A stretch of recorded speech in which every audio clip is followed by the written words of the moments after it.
Marvel Studios was founded in December of 1993, and this was seemingly the point where Marvel decided to take the idea of making movies based on their comic books a lot more seriously. Originally I wanted to make a video about all the bad movies that Marvel has ever made, but because of this serious approach they had during the early days, I quickly realized that when a Marvel movie wasn't good, it was kind of just really boring. So I basically scrapped the entire idea. But there were actually a few things they made before Marvel Studios, most of which was just cheap crap, like made for TV stuff. But during this time there was one movie that stood out to me as something so bizarre that I just have to talk about it.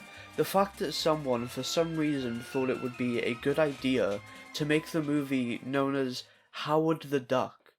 The original screenplay for this movie was written and planned out to be an animated movie, but then due to contractual obligations they had to make it live action. I have no idea what kind of a contract turns a fully planned out animated movie into a live action one, but it's good to know that not even the creators themselves wanted this. I just hope whoever pushed for this to happen is proud of themselves for what they've forcefully created. So obviously this movie looks really bad visually, but that's not even the weirdest part, because for some reason someone thought it would be a good idea if the film was also weirdly adult oriented and kind of sexual.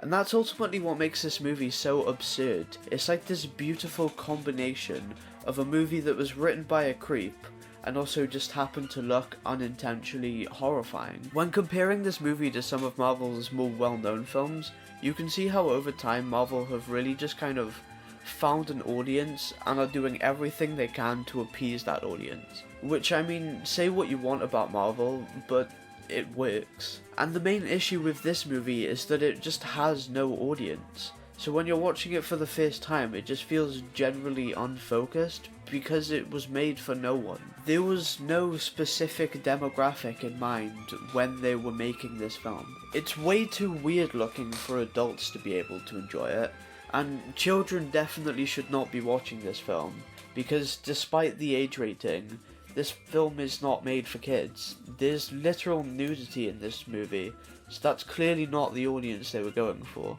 So this movie was made for no particular demographic, and as a result, appeals to no one. So let's just get into the plot of this piece of crap film. So the movie begins with an establishing shot that immediately tells the audience that this is, in fact, not the same Earth that we live on. See, look, 2 moons, this can't possibly be our Earth. Then the camera guy just decides to give us a tour of Howard's apartment. I know this was done because they wanted to build up the reveal of the character or whatever, but when watching it, it genuinely feels like the people working on this movie were just super aware of how awful the character design is of Howard, and so they were just trying to hide it as much as possible, until eventually realizing that, oh wait, this movie is literally about this guy, he's the main character, so they just give up and are like, fuck it, here you go, you might as well just fucking show him. But eventually we do get a good look at Howard, and holy fuck, how does something like this even happen? The second any human being with a working pair of eyes looks at this design, they go, that's a shit design, let's not use that ever. So how did this get past the design phase? How did people look at a sketch of this and think, yeah, let's build that and film it for our movie and make it the main character? They made a movie with a main character looks like this. Even for the 80s, this is fucking absurd. No wonder comic book fans were seen as such weirdos. But anyway, then Howard's entire apartment begins shaking and he starts flying backwards through walls and into other people's apartments. Why does this exist? Who put this in the movie? I can't even show you like the full extent of what I'm looking at right now, because YouTube might decide to nuke my entire channel if I do. I just wanted to watch a fun Marvel movie, and now I'm physically incapable of feeling any human emotion due to the mental scarring caused by this singular screenshot. Nah, but just forget about that, because now Howard's being pulled into space. Also, the planet's shaped like an egg.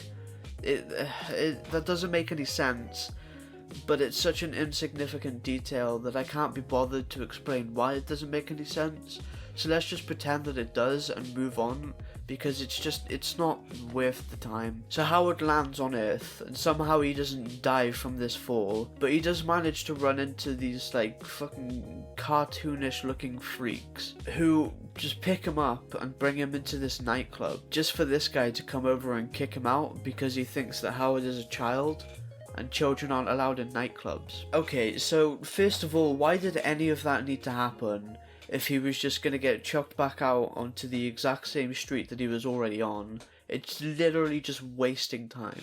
And second of all, when trying to remove a child from a building, never do this. This man believed he had a child in his arms and thought it would be okay to just throw him. It's fine. I'm sure that won't cause any serious injuries or anything. But then Howard runs into this girl who was getting like mugged or something. So Howard just decides to help her. This child-sized duck beats up 2 grown men. Yep. Okay.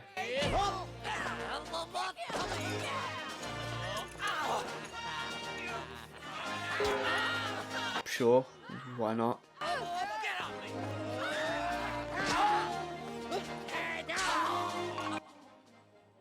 Yeah. Then this girl feels the need to help Howard because he saved her life or whatever. So she takes him to this scientist guy who for some reason is actually an idiot. And I don't mean they tried writing a smart character, but just incidentally he seems more stupid than he does smart. I mean that they intentionally wrote this scientist character to be dumb. There's like this joke in the movie where it's revealed that he's actually a lab assistant, not a full-on scientist or whatever. But that still doesn't make sense. Even lab assistants need to be well educated in order to make sure they know what they're doing. You can't just hire some random idiot and just put him in a lab. Whatever, fuck me I guess. Lab assistants are dumb now I guess. Is that supposed to be some kind of like weird 80s stereotype character that I just don't understand? This character genuinely baffles me, I don't get it. Maybe the person that forced this movie into being live action was actually a lab assistant at one point, and so the director's just trying to take the piss out of him as some kind of like revenge for ruining his movie. One thing that keeps happening throughout this movie that I actually kind of appreciate is that whenever Howard is walking around in public, people actually freak out. With how Marvel movies are now today, I kind of just completely forgot that, yeah, if people see this thing just walking around in the streets, they're probably not just gonna react like nothing's wrong. But somehow they even manage to fuck this up, because sometimes when people react to him, they act as though he's just a child in a really cheesy looking costume, whereas other times they freak out and scream at the top of their lungs and act like he's some kind of freakish, realistic looking human duck hybrid. It's like you can't just do both and pretend that the character is both, even though he's clearly just one of those things. My guess is just that the script had much higher expectations for the design of the character compared to what was in the final movie. But then Howard gets into an argument with this girl. I should probably look up her name real quick, and she's meant to be one of the main characters. I should stop calling her this girl. Beverly.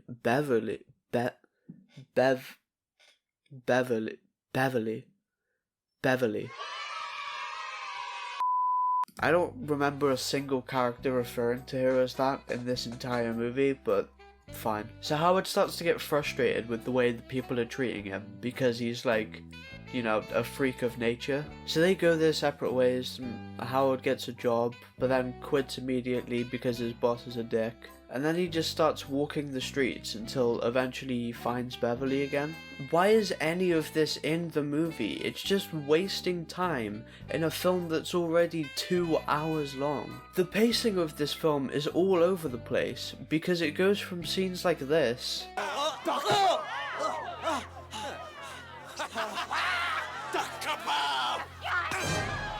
to about 4 scenes that are just like this.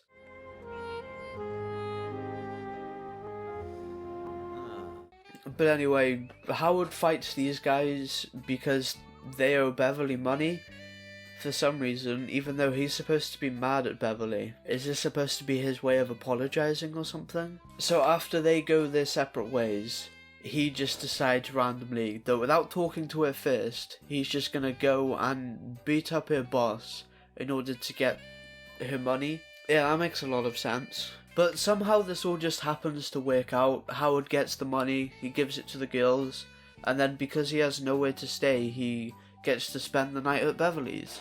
Because they're friends again now. Also, he just has nowhere else to go, because he's a duck, and he was fired from the one job that he had the opportunity of getting. I think the scene of Howard trying to get a job was meant to show that he's trying to start a new life on Earth. You know, maybe get his own apartment, stop relying on others like Beverly so much.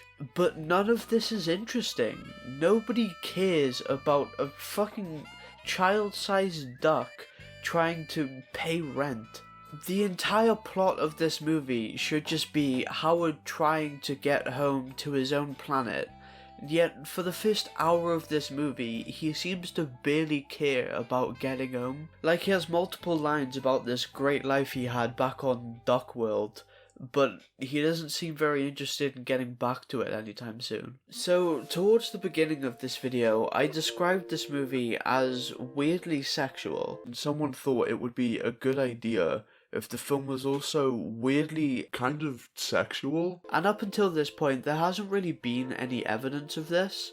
But unfortunately, we've reached the scene where all of that changes. And it is just so unbelievably cringe that I just can't even bring myself to talk about it in this review.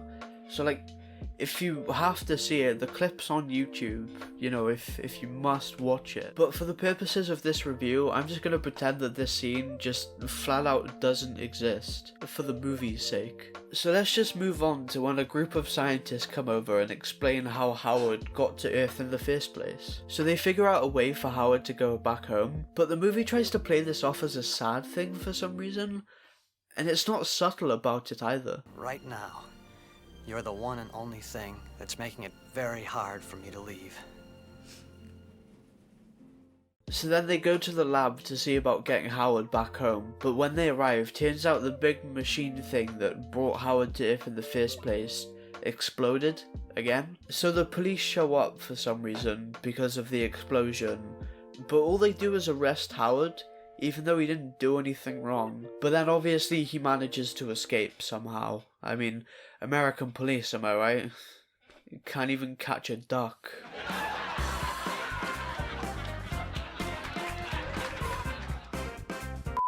He's armed. That means he's got a weapon, right? That also means he's dangerous. What? Extremely dangerous. Shoot to kill. Yeah guys, you know that extremely rare thing we're looking for that literally proves the existence of life on other planets? Well, if you happen to see it by any chance, make sure you fucking obliterate the thing. It's not like there would be any valid reasoning behind wanting to preserve something like that. But then this other science guy just comes out of nowhere and helps Howard escape. And now we are officially halfway through the runtime of this movie. Jeez, only fucking halfway, Jesus Christ. But don't worry, because the next hour of this movie consists purely of just a couple scenes that go on way too long, which just makes the runtime of the movie that much more unbearable, because when watching it you just know that they easily could have made this a 90-minute film and just decided not to. So then the scientist guy that saved them starts acting strange, until eventually just outright becoming a different person, like his body was just abducted by an evil space alien or something. But then if Howard wasn't enough, the movie decides to make itself look even more dated and shitty. So after destroying this diner they just happen to stop at for some reason, evil alien guy kidnaps Beverly. Why would he do this, you might ask? Well, obviously it's because I need your body. It's Goblins cannot exist on this planet unless they grow inside a human body. I mean, it makes sense if you think about it. So then the police show up at the diner because of what just happened. And this guy who was arrested back at the lab is for some reason taken to the diner with the police. Guess they just didn't have time to drop him off at a station or anything. So they just decided to bring him along to a crime scene. So then Howard obviously finds this guy sat in one of the police cars and helps him escape. Except now they're just kind of trapped, like, in this general area surrounded by police with no real escape. What is that? Huh? Jeez, it looks like an airplane. Well, it will be. We can put it together. Oh, come on. What kind of writing is this? Hey, look, Howard. A quick and easy way of getting out of this situation that we were otherwise completely trapped in. And you can fly it because you're a bird. Get it? Bird, fly.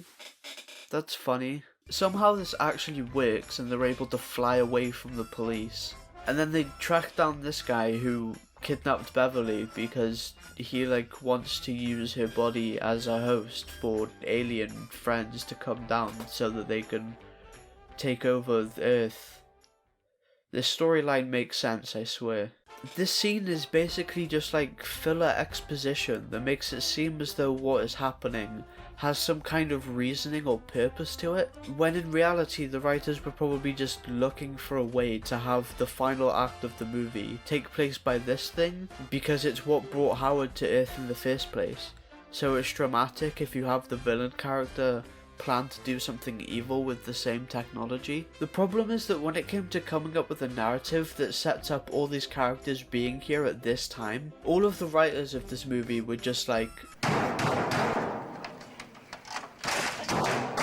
So then the evil alien guy looks really ugly now? Oh, well, of course. If you're going to have an evil character that gets more and more evil over time, there needs to be some kind of visual representation that can communicate this to the audience, right? What do you mean write less one-dimensional characters? So in order to try and stop the alien man, Howard has to drive this thing and shoot the gun in order to stop... Why am I trying to explain this? I'm trying to use words to describe this.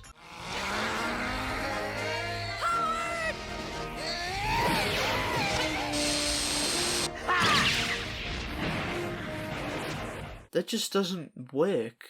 It's cringe. What more do you want me to say? Anyway, Howard is fine and evil alien guy turns back into other scientist character. But then this thing shows up.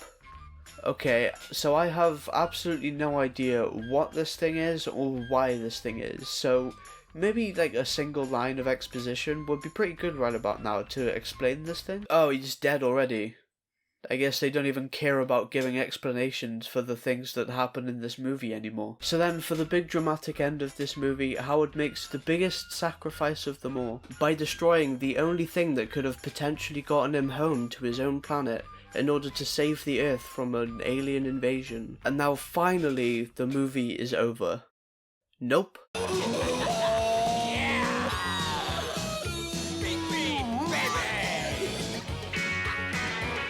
And now the movie's over.